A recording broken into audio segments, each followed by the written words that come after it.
தலைவரே, வாங்க வாங்க வாங்க வாங்க. இந்த டிஷ்ஷுக்கு பேர் வந்து ஷோகன் டொல்மாசியா.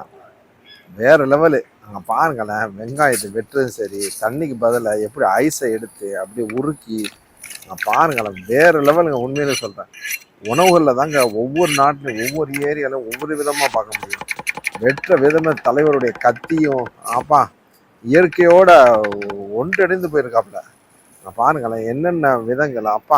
போடு போடு போடு போடு எல்லாத்தையும் அப்படியே ஊற்று பெரட்ட மசாலா.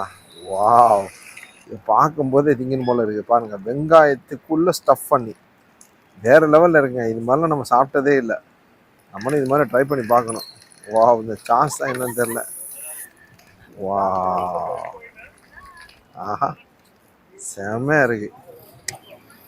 அவ்வளோதாங்க.